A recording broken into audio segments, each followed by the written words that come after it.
राम राम मित्रांनो, मी अमोल कोळेकर पाटील. थोड्या वेळानंतर आपण व्हिडिओ बनवतोय कारण तुम्हाला सगळ्यांना माहिती पडलं असेल की अमोल कोळेकर पाटील या नावाचं जे आपलं इंस्टाग्राम अकाउंट होतं, पेज होतं, हे या सरकारने घाबरून सस्पेंड केलं. मी घाबरून यासाठी बोलतोय कारण सध्या देशामध्ये आणि राज्यामध्ये इतकी बुडाला आग लागायला लागली सरकारला. अत्यंत लहान लहान लेकरांचे देखील अकाउंट हे सस्पेंड, व्हिडिओ डाऊन करायला लागलेले आहेत. इतकी भीती मुळात का वाटायला लागली तुम्हाला कारण सांगतो. भारतीय जनता पार्टी ज्या सोशल मीडियाच्या आधारावरती 2014 साली पूर्ण भारतामध्ये निवडून आली, मोठ्या बहुसंख्येने निवडून आली, हाच सोशल मीडिया आता बुमरँग झालाय. आता परत फिरून त्यांच्यात घुसायला लागलाय. म्हणून या सोशल मीडियाला घाबरून केंद्रातलं आणि राज्यातलं दोन्ही सरकार हे कशा प्रकारे सोशल मीडियावरती बोलणारे जे ऍक्टिव्हिस्ट आहेत, जे स्वतंत्र पत्रकारिता करणारे पत्रकार आहेत आणि जे सरकारला प्रश्न विचारणारे या राज्यातले देशातले नागरिक आहेत, यांना घाबरते. मी एकटा नाहीये. अनेक असे क्रिएटर आहेत, अनेक असे पत्रकार आहेत, अनेक असे सोशल ऍक्टिव्हिस्ट आहेत ज्यांची अकाउंट्स डरपोक सरकारनं बंद केलेले आहेत. विठ्ठल कांगणे सरांचं त्याच्यामध्ये प्रामुख्याने नाव घ्यावं लागेल कारण 17 लाख फॉलोअर्स असणारे ते अकाउंट तेही सस्पेंड केले. अमोल कोळेकर पाटील म्हणजे आपलं स्वतःचं अकाउंट 1 लाख फॉलोअर्स होते, तेही सस्पेंड केले. महाराष्ट्रात असे अनेक लोक आहेत आणि भारतात तर अनेकच लोक आहेत, परंतु महाराष्ट्रातल्या लोकांना खरंच कधीच किंमत कळलेली नाही या गोष्टीची. जोपर्यंत स्वतःच्या पायापर्यंत काही कुठली गोष्ट येत नाही तोपर्यंत त्यांना जाणीव होत नाही. देशामधल्या अनेक पत्रकारांच्या संघटनांनी किंवा अनेक पत्रकारांनी एकत्र येऊन दिल्लीमध्ये मोठ्या प्रमाणामध्ये पत्रकार परिषदा घेऊन या गोष्टीचा निषेध केलाय. तुम्हाला सगळ्यांना माहित असेल आपण पत्रकारिता किती खतरनाक लेवलला करतो. खतरनाक मी यासाठी बोलतो तुम्हाला की पत्रकारिता म्हणजे हे चॅनल चालवणे इतकं सोपं नसतं. तुम्हाला सगळ्यांना माहिती आहे. कारण अशा चॅनलला चालवण्यासाठी कुठल्याही प्रकारचा शासकीय फंड मिळत नाही. हे जे मेन स्ट्रीम मीडिया असतो ना, सगळ्यात जास्त जाहिराती सरकारच्या ह्या मेन स्ट्रीम मीडियाना मिळतात. म्हणून मोदी काय होता आपण त्याला मोदीगिरी म्हणा किंवा गोदी मीडिया वगैरे आपण जे बोलतो, हे यासाठी गोदी मीडिया म्हणून काम करतात कारण सरकारकडनं यांना मोठ्या प्रमाणामध्ये जाहिराती मिळतात. सोशल मीडियावरती बोलणाऱ्यांना जाहिराती नाही भेटत. इवन जे ॲडव्हर्टाईजचे पैसे मिळतात ते देखील कमी मिळतात. आणि कधी कधी तर ब्रँड वगैरे ते येतच नाहीत कारण ते स्वतः बोलतात की तुमचा पॉलिटिकल कंटेंट आहे, ॲग्रेसिव्ह असतो, ह्याच्यामध्ये कॉन्ट्रोवर्शियल असू शकतं. आणि मग अशा टॉपिकपासून, अशा कंटेंटपासून जे ब्रँड, जे स्पॉन्सरशिप येतं ना, हे लांब लांब पळतात. त्याच्यामुळं अशा प्रकारचे म्हणजे मी ज्या पद्धतीनं चॅनल चालवते, मी एकटाच नाही, अशा अनेक लोक चॅनल चालवत असतील ना, सोपी गोष्ट नाही. दुहेरी संघर्ष आहे. एका बाजूला फायनान्स उभं करणं संघर्ष आहे, तर दुसऱ्या बाजूला आपण सिस्टमच्या विरोधामध्ये बोलतो, आपण सरकारमधल्या लोकांच्या विरोधामध्ये बोलतो आणि इकडचा देखील धोका सगळ्यात जास्त असतो. त्यामुळे दोन्ही धोकं सोबत घेऊन अशा प्रकारचे आपण चॅनल चालवत असतो. आणि जर त्याच्यामध्ये जर अशा प्रकारे जर सरकारकडनं आपला आवाज दाबायचा प्रयत्न केला, व्यक्ती स्वातंत्र्यावरती हल्ला केला, आता अनेक बांडगुळ आहेत जे कमेंटमध्ये काय काय काय काय बोलतील की व्यक्ती स्वातंत्र्य असं नाहीये. बऱ्याच मला कमेंट आल्या, मला त्या विषयावर जायचं नव्हतं, परंतु लक्षात ठेवा या राज्यामध्ये, या देशामध्ये भारतरत्न डॉक्टर बाबासाहेब आंबेडकर यांनी जे संविधान लिहिलंय, या संविधानामध्ये फार किड्यामुंग्यांपासून ते मोठमोठ्या माणसांपर्यंत, प्राण्यांपर्यंत या सगळ्यांचा विचार केलेला आहे. आणि प्रत्येक या देशामध्ये जन्माला आलेल्या प्रत्येक व्यक्तीला आपली बाजू, आपलं म्हणणं मांडायचा पूर्णपणे अधिकार दिलेला आहे, व्यक्ती स्वातंत्र्य दिलेले. आणि जर अशा प्रकारे हे सरकार व्यक्ती स्वातंत्र्यावरती हल्ला करणार असेल, व्यक्ती स्वातंत्र्य संपवणार असेल, तर हे कुठली लोकशाही आहे? ही लोकशाही नाहीये. तुम्हाला माहिती आहे रशियामध्ये लोकशाही आहे, परंतु रशियाचा राष्ट्राध्यक्ष व्लादिमीर पुतीन हा व्यक्ती अनेक वर्षापासून रशियाचा राष्ट्राध्यक्ष म्हणून बनतोय. आणि त्याच्यानंतर आता त्यांनी त्यांच्या देशामध्ये मधलं संविधान बदल केलं आणि त्या संविधानाच्या बदल्यामध्ये 2036 पर्यंत तो एकमेव व्यक्ती राष्ट्राध्यक्ष बनू शकतो अशा प्रकारची तरतूद केली. हिटलर होता, हिटलरच्या देशात पण संविधानच होतं, तुम्हाला माहित नसेल तर. अरे ज्याला पूर्ण जग शिव्या घालतं ते नॉर्थ कोरिया, आपला किम जोंग भाऊ, त्याच्या देशात पण आपलं लोकशाही तुम्हाला माहिती का? तुम्ही विचार करा, लोकशाही असल्यानंतर देशामध्ये सुख, समृद्धी, शांती लाभत नाहीये. तशी लोक असली पाहिजे, त्या लोकशाहीची अंमलबजावणी करणारी पूर्ण अधिकारी असले पाहिजेत, नेते असले पाहिजेत, त्यावेळेला कुठेतरी सुख समृद्धी लाभेल ना. नाहीतर नॉर्थ कोरियामध्ये देखील लोकशाही आहे, चायनामध्ये देखील लोकशाही आहे, अनेक ठिकाणी लोकशाही आहे, आणि त्या ठिकाणी इराणमध्ये काय लोकशाहीच आहे, पण तिथे डिक्टेटरशिप आहे. आणि याच धर्तीवरती, याच पार्श्वभूमीवरती भारत निघालाय. तुम्हाला ही गोष्ट आत्ता नाही समजणार, काही काळानंतर समजेल.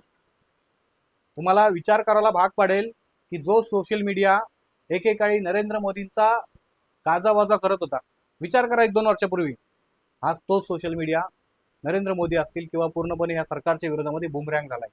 अनेक कारणं असतील त्याची.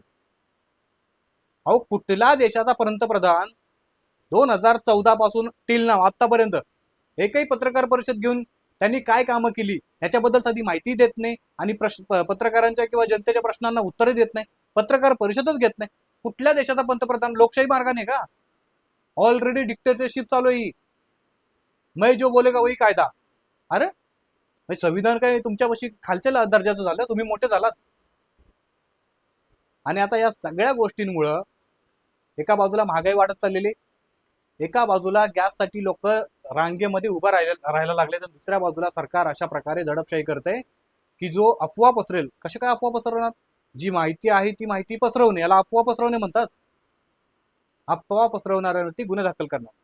आता ह्या खराचा बघा ना, म्हणजे आपलं अकाउंट जे सस्पेंड केलं, त्या विठ्ठल कांगणे सरांचं अकाउंट सस्पेंड केलं, महाराष्ट्रातल्या अनेक लोकांचे अकाउंट सस्पेंड केले. जे छोटे मोठे क्रिएटर होते ते बिचारे बोलत पण नाहीयेत, त्यांनी दुसरे अकाउंट बनवून सुरू पण केलं.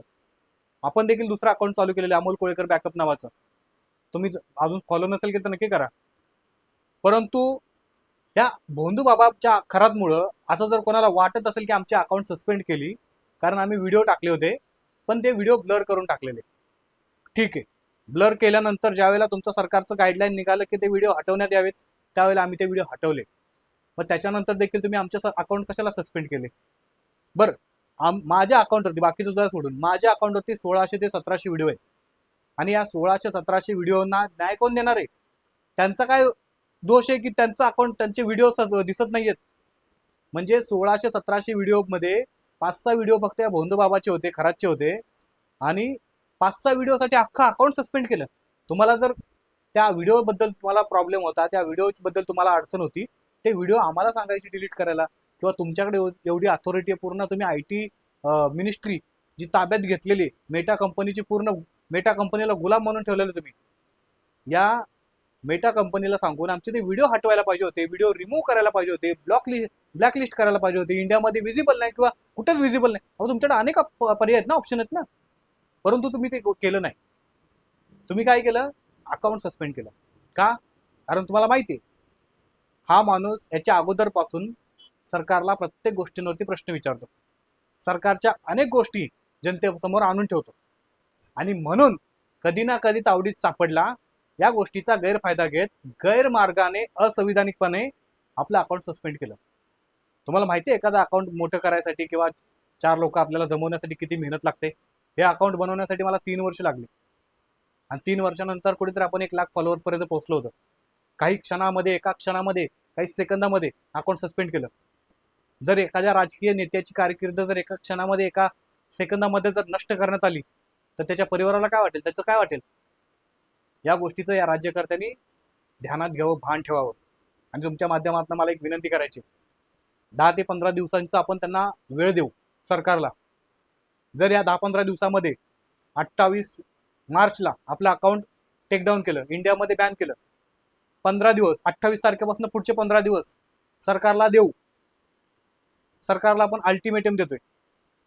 जर या 15 दिवसामध्ये आम्ही अकाउंटवरचे व्हिडिओ सगळे डिलीट केलेले, ज्या ज्या व्हिडिओची तुम्हाला प्रॉब्लेम होता, आणि त्याच्यानंतर देखील जर तुम्ही 15 दिवसाच्या नंतर आमचे अकाउंट रिस्टोर नाही केले, तर आम्ही तुम्हाला प्रश्न विचारण्यासाठी तुमच्या दारात येऊन बसू. आणि ज्या दिवशी आम्ही तुमच्या दारात येऊन बसू त्यावेळेला किती लोक असतील मला माहित नाही, माझ्यासोबत किती लोक असतील मला माहित नाही, पण त्या दिवसापासून या देशामध्ये, या राज्यामध्ये परिवर्तनाची लाट सुरू झालेली असेल, आणि ती लाट कुणाच्याही आईच्या बापाला देखील थांबवण्यात येणार नाही, एवढं तुम्ही लक्षात ठेवा. कारण तुम्ही एका व्यक्तीचं सोशल मीडिया अकाउंट बंद नाही करत आहे. आज माझं अकाउंट बंद झाले, याचा अर्थ उद्या तुमच्या प्रत्येकाच्या अकाउंटवरती त्यांची नजर असणार आहे, तुमच्या प्रत्येकाचं अकाउंट बंद करणार आहे. मला जेनजी लोकांसाठी एक सांगायचंय, तुम्ही अशा दळभद्री नेतृत्वांकडनं अपेक्षा करताय की तुमचा देश महासत्ताक बनेल? जे मेन स्ट्रीम मीडिया दाखवतं ते खरं नसतं, सोशल मीडिया जे दाखवतात ते खरे. एक नरेटिव्ह पसरवलं सोशल मीडियावरती, काही फेक पसरवलं जातं, मान्य, मी नाही म्हणत नाही, डिनाय करत नाही गोष्ट. सोशल मीडियाचा आधार घेऊन त्या ठिकाणी एआयचा वापर करून अनेक चुकीच्या गोष्टी पसरवल्या जाऊ शकतात. अरे पण याच्या आडून तुम्ही खऱ्या गोष्टीच्या पसरत आहेत, त्याच्याकडे तुम्ही दुर्लक्ष करताय. तुम्हाला माहिती आहे सध्या अशोक खरात प्रकरण समोर का आलं? देवेंद्र फडणवीसांना माहिती होतं त्यांच्या सरकारमधले अनेक भिकारसोट नेते हे त्या खराचं मूत पित होते, आणि एवढं असताना देखील त्यांना माहिती होतं की आपल्या सरकारवरती शिंतोडे उडतील. आज एकही व्यक्ती देवेंद्र फडणवीसांवरती बोट उचलत नाही, कारण त्यांनी खेळी केलेली तशी.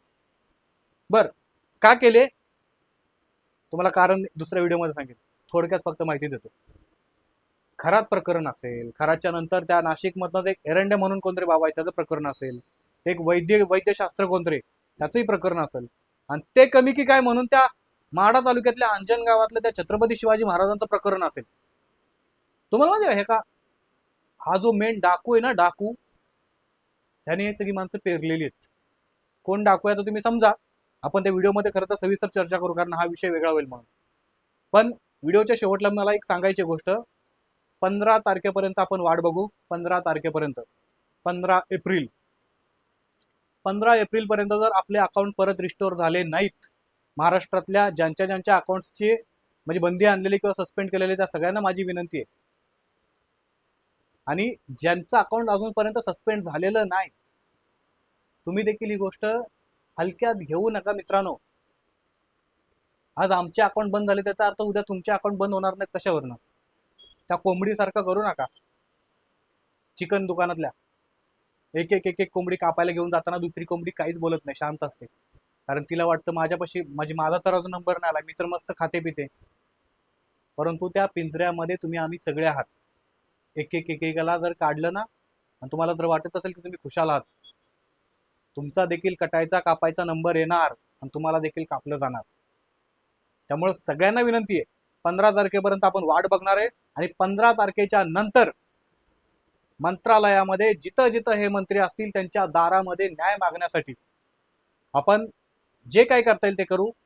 आणि मी एकटा असेल की माझ्यासोबत किती लोक असतील मला माहित नाही, परंतु त्या दिवसाच्या नंतर या महाराष्ट्रामध्ये आणि या देशामध्ये सगळ्यात मोठं परिवर्तन निर्माण झालेलं असेल, आणि त्याची ही सुरुवात असेल. एवढं शेवटचं तुम्हाला सांगतो. बाकी पुन्हा एकदा तुमच्या सगळ्यांना हात जोडून विनंती करतो की जास्तीत जास्त सपोर्ट करा आणि जास्तीत जास्त लोकांपर्यंत हा व्हिडिओ पोहोचवा, एवढी तुमच्या सगळ्यांकडनं मी अपेक्षा करतो. जय शिवराय, जय शंभूराजे, जय मल्हार.